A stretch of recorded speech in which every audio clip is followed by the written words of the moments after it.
read it right. You read it right. Well, weren't you just in training class? I was, and I finished it and everything, which I guess I can talk about briefly here. Training class is a lot different now, I imagine, than it was. It was only 2 days. Not even that. It was like a day and a half, roughly. You got to be 2 years under the belt driving experience to be a PSD trainer. So they cut. None of us were going to be PSD trainers. There was only 3 of us. We were in Salt Lake City, and it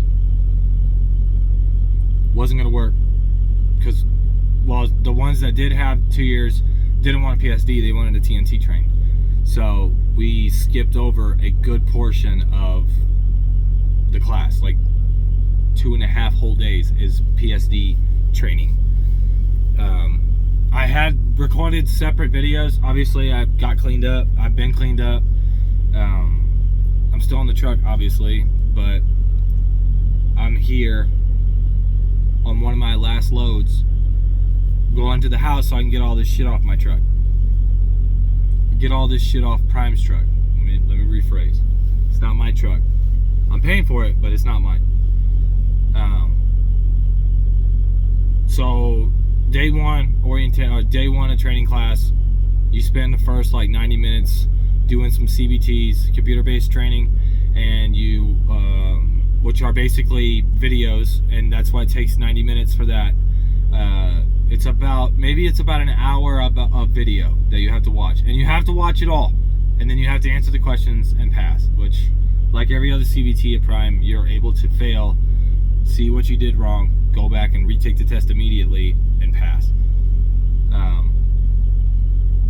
Before that, you do your eharmony.com assessment test to see your personality and whatever, and you allow them to do another background check on you, a little more in-depth background check. But if you have any of these problems, if you have any problems at all, you wouldn't even be in the class. They've already basically dipped into your personal and life that you probably don't even remember about. They know, or they at least have it on file somewhere in their system. Day 2 is like another 45 minutes to an hour of video, and then talking about your logs. They got to show you a video on the D12 engine, which is the one that comes standard with all the trucks. You get to see what your truck can't do because of how limited Prime makes their trucks. There's a bunch of shit that your truck can do that you don't know. Sorry, my wife texted me and I was checking what she said. She doesn't know I'm doing a video right now, so she'll have to wait just a minute for me to do this video, and then I'll answer her. But basically, I'm leaving Prime, so yeah. Let me go back on the training class though. You have to go to a logs class, which is about, I don't know, 2 to 3 hours, and then you go into a room, which the same guy trained all these. He's doing the class for everything, basically. He's the guy. Okay, good guy. And me and the other 2 trainers go into where we spend about 2.5 hours learning about, like, reminding us of what we need to look out for now that we're training. We know how to operate the truck. Now we need to know how to teach how to operate the truck. And that took about 2.5 hours, and that was essentially just reminding us of the things that we already do, and find a way to teach, find a way to not be disrespectful, and respect people's privacy. As far as, like, I'm a YouTuber, obviously I wouldn't, unless the person had consented to me putting them on the truck and wanted to be in part of a video, then I would include them if they'd like, but it's not gonna be like a daily thing. But they're just reminding you, like cleanliness and things like that. Like right now you can't tell, but I clean the hell out of my truck, and your truck has to be inspected by a certified on-site PSD trainer, which mine was. So yeah, that's basically it, and that was about a day and a half. So 5 minutes into the video, let me get on to the meat and potatoes, something that you guys are obviously here to watch. I am voluntarily leaving Prime. The story of the straw that broke the camel's back will be in a separate video.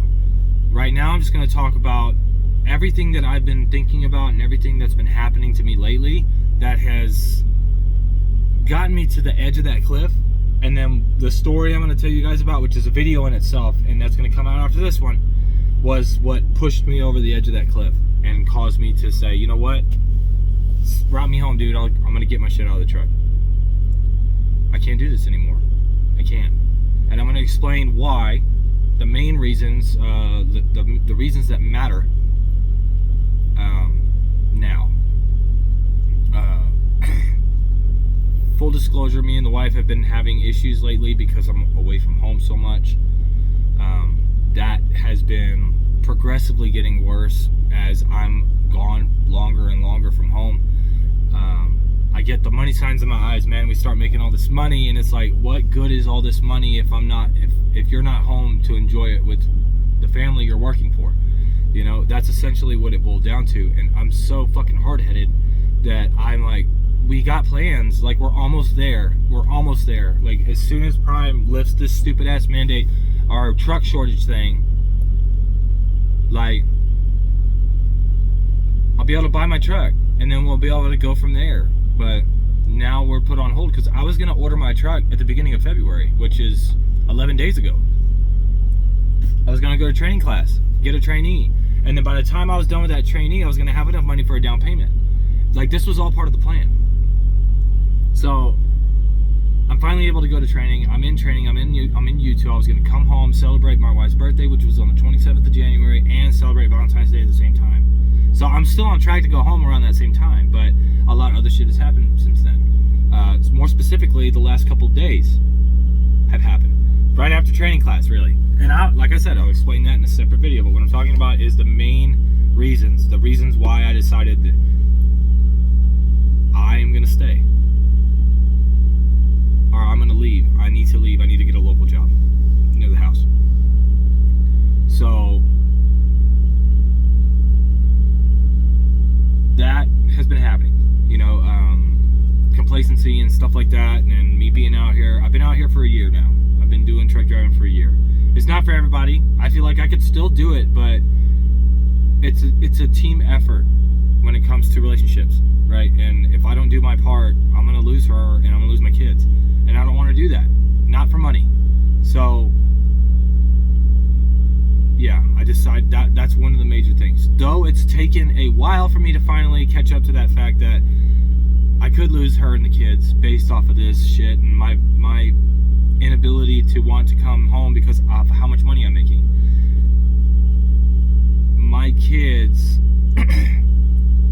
are a little delayed on what they should be doing at their age. They're almost 2. They'll be 2 in April. They're not walking yet. They're barely talking. They're still on baby food. They're a little delayed. So we have occupational therapists and speech therapists, physical therapists, and they come to the house and work with the babies every, like, once or twice a month, or once or twice a week, I believe. They all come in different times. Well, they suggested, like, they should be progressing faster than they are, so we need to get them tested. We need to get their blood work done to check to see if they're on the spectrum, to see if they're autistic. That right there really hit me. Like, they've got an appointment on Wednesday. It's Friday. This load I'm on, I'll be there tomorrow, but it's not due until the 14th. It's the 11th. I'll be there tomorrow on the 12th. Early, like way early. So I'm gonna try to turn this damn trip in so I can get home, because it's in Kansas and I still need to get to fucking Houston before Wednesday morning so I can be at this doctor's appointment with my wife and my kids. So that really hit me hard. Like, I need to be there for the babies. I need to be there for my wife. She has been doing more work than I have. I'm out here making the money, but she has a 24-hour a day, 7-day-a-week job, no vacations, no breaks, right? And people could argue that the house she lives in, the new car that she drives, and all this shit is payment, but there's no payment. for being a good mom. There's no amount of money in the world some moms should get. Other moms out there, maybe they're fucking up a little bit. My wife though, she's a great fucking mom. She's the best fucking mom. I'll fight you. Like, she's a great mom. And now that this is happening, and to know that if they are on the spectrum, and that my wife was able to raise twins by herself, and they're on the spectrum, and she's been able to raise them alone, basically, because I'm out here making money, I gotta put a fucking ring on that, I gotta put a ring on, and I can't do that while I'm out here, So that is another major thing, okay? And then the third major thing is this job, what it entails, being away from home. I've already kind of mentioned all that, but what had happened at Salt Lake a few days ago really was the straw that broke the camel's back, and I'll explain that in a separate video. But yes, I'm leaving Prime. The story I'm going to tell has led to that. If I'm leaving voluntarily, okay, I'm not getting fired or anything, but what happened is I am not allowed to train now. I'm not allowed to have a student on my truck because of what happened, and I'll explain that in the upcoming video, the next video. Hell, I might even film it now and then release it tomorrow or something, but I've got time. I drove through a fucking whiteout today, and of course everything is 40 miles apart from each other, so it's hard to find a place to stop. But in reality, all I see through my windshield is home, my kids, my wife, a local job, sleeping in my fucking bed every night, and not making much less money, but more substantial and sustainable money that is constant. I mean, if I had a higher lifestyle, like I'm making anywhere between $2,000 to $3,500 a week out here, not taxed, of course, because I'm on a 1099, but that fluctuates. And then I take a week off, I have to work that off, and then I'm like, essentially I work 3 weeks out of the month where I'm making money, and then I take a week off to go home. And that's not a good way to stay profitable out here. And I still need to be able to come home more often. Now granted, I'm coming home a lot more often than I would if I still worked at Stevens. I probably had only been home maybe twice in this whole year that I've been a truck driver at Stevens, and I went home every 4th week or every 5th week of the month. Every 5th week I would be home for a whole week, sometimes 8 days, sometimes 10 days. I was home every 5 weeks. On the 5th week I was going home. So if you want to be profitable as a lease operator, you need to stay out longer and you need to work harder. And I make great money, yeah, but yeah, I can't do it anymore. I have to be here. Not only that, but like my fleet manager has a one-track mind. You work for a mega carrier like Prime or Stevens or any of these other big ass companies, okay? And you got a fleet manager or dispatcher or driver manager or whatever, and they've got like 70 or 80 people under them. Like you're just the truck number to them, right? They'll call you by your name because when they pull your truck number up, or when you call them, they might put your name next to the caller ID, say this is Brent, or in my case, I pay my phone bill, so my name comes up on the caller ID as Brent Labs. So I come up, so he says Brent, he calls me Brent, but we don't have any kind of like personal relationship or anything. I trust him with my business. I trust him to get me loads that pay well. I trust him to give me this shitty load, but when I come out of this next place, I'll get a good load. We don't have a personal relationship. So keep that in mind for the next video that comes out, because that's one of the major things. If I don't have a personal relationship with my fleet manager, I obviously need to either, when I do my local job, if I go back to OTR, I'm not going to a mega carrier. No way in fucking hell I'm doing a mega carrier again. There's just too much work for these people, and some of them are good at what they do, getting you work and getting you out here and keeping you busy, but when it comes down to it, you're just a truck number to these people. There's no personal connection at all. So anyways, yeah, I'm quitting Prime. I'm on my second to last, no, I'll probably have one more load after this from Kansas back down to Houston. I'm gonna go home for my baby's appointment. I'm gonna get all my shit off the truck, and then right after I do all that stuff, hopefully Thursday or Wednesday afternoon, I'll get a load coming out of Houston, going back up to Springfield, and then I'm turning my truck in. So I don't want to be stuck at Prime on a Friday. I will literally leave the keys in the ignition and say, I'm done. It's here. I got to catch a plane out of here. I'll see y'all later. Thanks. So I've already applied to countless local CDL jobs near my house. I'm actually I was in the middle of doing one right now, and I decided I should go ahead and film this. So yeah, be on the lookout for what the straw that broke the camel's back. It's a doozy. It's quite the story. It's quite the large story. And you know what? I could be placed at fault for some things. Prime's employees could be placed at fault for some things.